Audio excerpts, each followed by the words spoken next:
Hello everyone and welcome to Module 11, Educating Employees and Employers on Employee Rights and Protections. Today, we will be looking at national case law.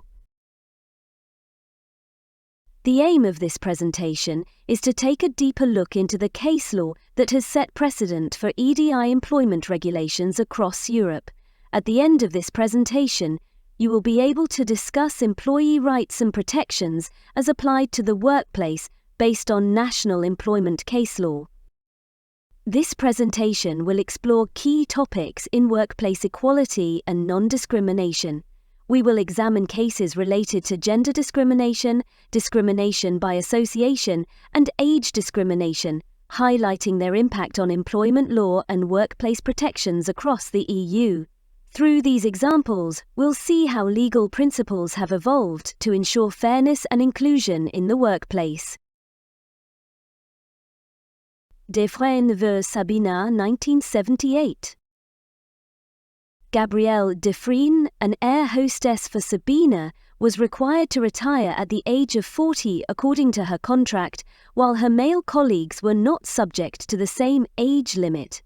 She claimed this was discriminatory on the grounds of gender. Additionally, she sought compensation for being paid less than her male counterpart for doing the same work. Defrene complained that the lower pension rights this entailed violated her right to equal treatment on grounds of gender under Article 119 of the Treaty of the European Community, now Article 157 of the Treaty on the Functioning of the European Union. The central legal question was whether Article 119 of the European Economic Community, which prohibits discrimination in pay between men and women, also extends to other working conditions like retirement age, and whether it could be interpreted to eliminate gender-based discrimination beyond remuneration. The court held that Article 119 addresses only equal pay for equal work and does not extend to other working conditions, such as retirement age or job requirements, even if these issues have financial consequences. The court recognized that the elimination of gender discrimination is a fundamental principle of EU law, but determined that Article 119 only applied to remuneration, not to other aspects like retirement age, working hours, or other conditions. The Court of Justice of the European Union concluded that there was no general principle of equality between men and women in all aspects of working conditions beyond remuneration at that time. Discrimination based on age limits, in the case of retirement, was not deemed to fall within the scope of Article 119. Dorit Alts vs. Deutsche Tradex, 1984. The case, heard by the European Court of Justice, addressed gender equality and discrimination in the workplace, particularly surrounding equal treatment in employment under what was then Directive 76/207/EEC. The case was significant in clarifying the scope of the Equal Treatment Directive. Haas, a business administration graduate, applied for a job advertised by Deutsche Tradex. Despite being qualified, the company rejected her application because she was a woman. Haas took her case to court, arguing that this was unfair and violated Council Directive 76/207/EEC on equal treatment. The court in Hamburg asked the European Court of Justice for guidance on whether Haas was entitled to compensation for discrimination.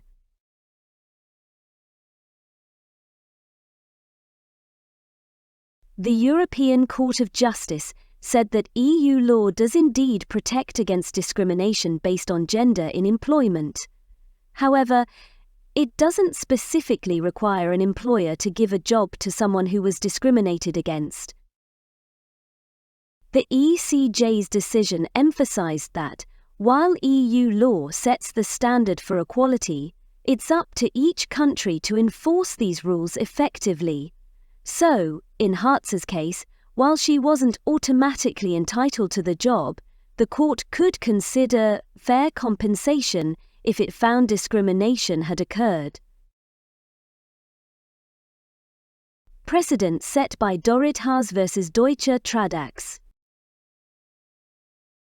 The case established two major precedents. Firstly, direct effect of EU directives in national courts. The ruling affirmed that employees could rely directly on EU directives related to equal treatment in national courts, even when a member state had not fully incorporated the directive into domestic law. This ensured that EU equality laws held weight in member states' judicial systems, providing direct protections to individuals. Secondly, gender equality in employment.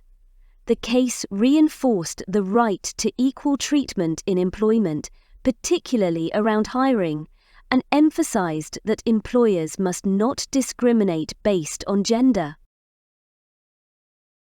Sharon Coleman vs. Attridge Law and Steve Law, 2008. The case of Coleman vs. Attridge is a landmark ruling by the Court of Justice of the European Union that expanded the scope of anti-discrimination protections in EU law. Sharon Coleman, the complainant, was a legal secretary who claimed she was unfairly treated and harassed by her employer because of her association with her disabled son, even though she was not disabled herself. Coleman claimed she was refused the flexible working hours offered to other mothers after her son was born with serious respiratory problems in 2002. She argued that she faced unfavorable treatment regarding working conditions, leave, and flexibility due to her caregiving responsibilities. The key issue in Coleman's case was whether a EU anti-discrimination law, specifically the Employment Equality Directive, protects against associative discrimination. This type of discrimination occurs not because of a protected characteristic in the individual, but because of their association with someone who has that characteristic. In this case, her son with a disability. The Court of Justice of the European Union, ruling. The court concludes that the directive must be interpreted as meaning that the prohibition of direct discrimination laid down therein is not limited only to people who are disabled. Consequently, where an employer treats an employee who is not himself disabled less favorably than another employee in a comparable situation, and it is established that the less favorable treatment of that employee is based on the disability of his child, whose care is provided primarily by that employee, such treatment is contrary to the prohibition of direct discrimination laid down by the directive. Significance of the case.